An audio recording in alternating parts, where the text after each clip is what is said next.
This is a carbon emission map of Canada in tons of CO2, equivalent per capita from 2018.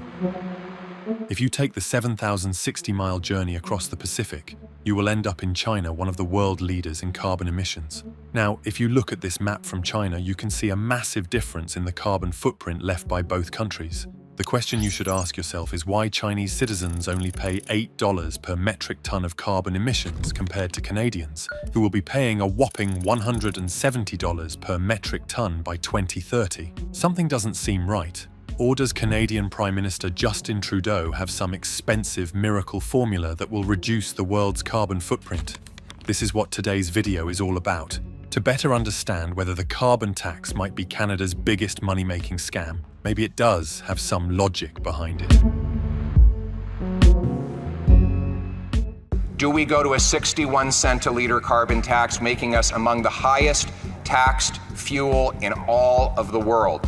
A tax that will grind our economy to a halt, that will force our truckers to leave to the US where there is no carbon tax. Common sense conservatives will axe the tax.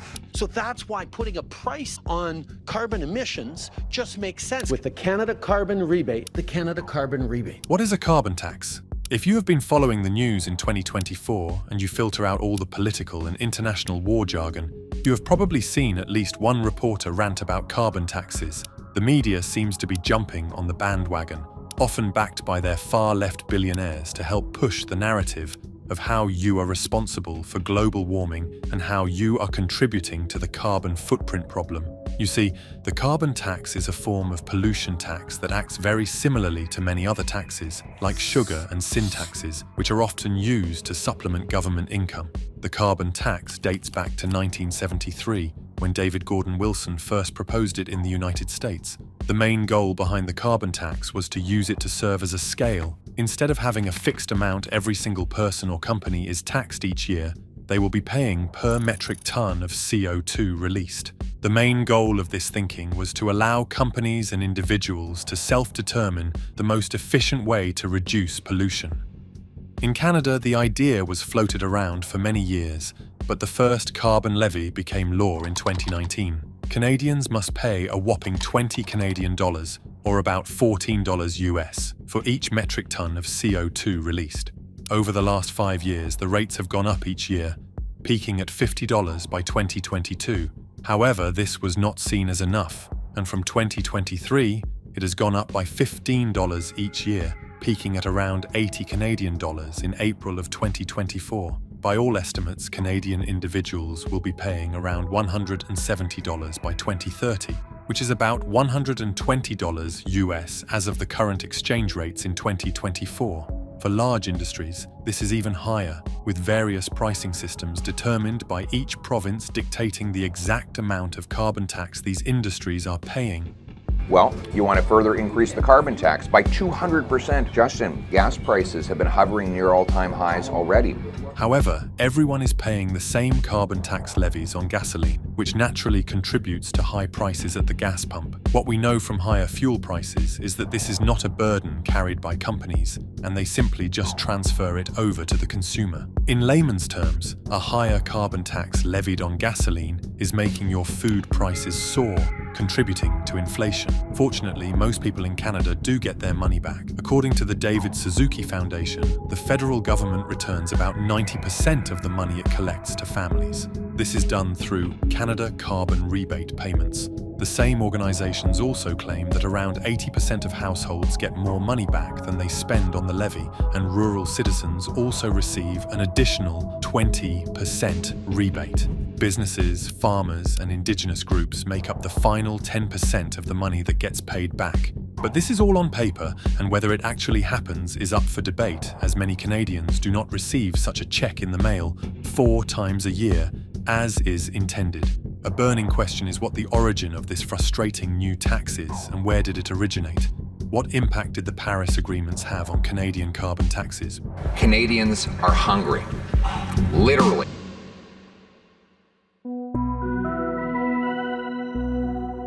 Funny enough, it was Alberta which first introduced a carbon price in the whole North American continent. The new tax would come into effect around 2007. It would be followed by Quebec, running its carbon program from 2007 to 2012. Many of these were hotly contested by individuals and opposition parties, leading to a few regulatory relaxations soon after. Despite a lot of opposition to this carbon tax system, the Trudeau administration has been pushing forward with the ideas, which are mainly prescribed by the Paris Agreement. The agreement aims to force developed countries to reduce its carbon footprint, but has yielded limited success. One major reason for this comes from NASA's Jet Propulsion Laboratory, JPL, which suggests that the air today contains a whopping 400 ppm of CO2. This is double the average of between 200 and 280 ppm over the past 400 years. But perhaps it was former Liberal Party leader Stéphane Dion who set off a chain of events that would turn the whole country against the new carbon laws. Back in 2008,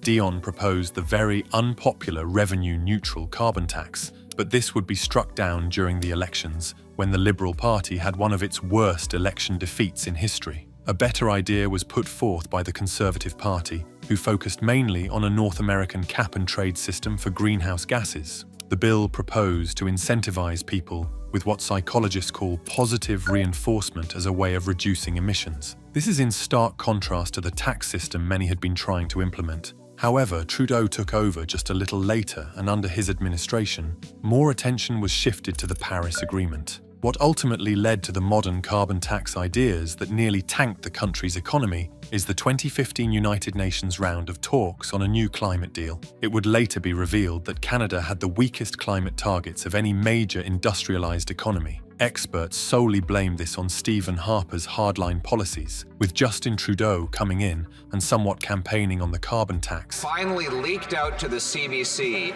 the economic hit Canada will take, originally reported at $20 billion.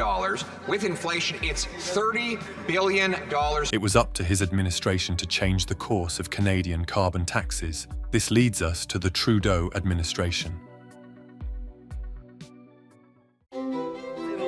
The sound of his own voice and his own attacks. Everyone is stressed up.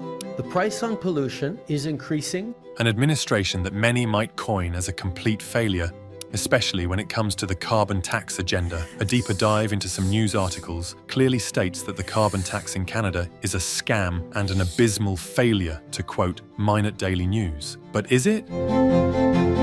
In Canada, there is widespread debate among the left and the right as to whether a carbon tax is actually having the desired effect.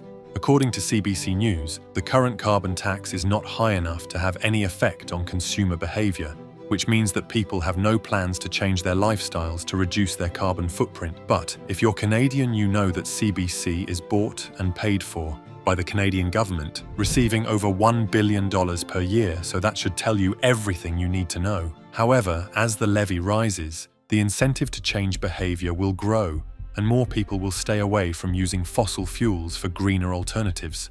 This is according to Jonathan Reagan, director of the Max Bell School of Public Policy at McGill University. Reagan continues, "We shouldn't be thinking about this over a few months or even a few years. We should be thinking about this policy over the longer term. And once again, if Canada had the perfect model economy, no housing or cost of living crisis, this would have made sense. However, the economy is slowly crumbling with international geopolitics playing out on a global stage. This is not to mention recent threats from President-elect Donald Trump, who wants to put a 25% tariff on products being imported from Canada to the United States. To put this into more perspective, you are currently paying around 17 cents per litre more for gasoline than you would have if no such tax had existed, and by 2030, you will be paying 40 cents more per litre of gasoline, which adds up if you consider how often you fill up your car. This is not to mention the uptick in production and transport costs that larger companies distributing products to your local grocery store. On top of this, ages are likely to increase, whether it is through social pressure or government intervention, which all create a vicious cycle leading to a big uptick in the cost of living. Unfortunately, Canadian salary increases are simply not keeping pace with these increases in prices, and it is affecting the livelihoods of citizens who are now struggling to survive each month. This doesn't even begin to touch on the prices of housing, which have increased considerably in suburban areas and city centres due to a lack of housing. Before the recent increase in April 2024, a lot of debate was going on, and 7 premiers called for Prime Minister Trudeau to either pause or even go as far as cancelling the carbon tax increases. All 7 premiers cited the same reason. What caused Justin Trudeau to freak out yesterday and hold a sudden press conference to announce that he was going to pause the carbon tax on home heating oil? The answer is that he was plummeting in the polls, and Pierre Poilievre was holding massive rallies in Liberal-held ridings to axe the tax. Justin Trudeau's not worried about the cost of living. He's worried about the cost of votes.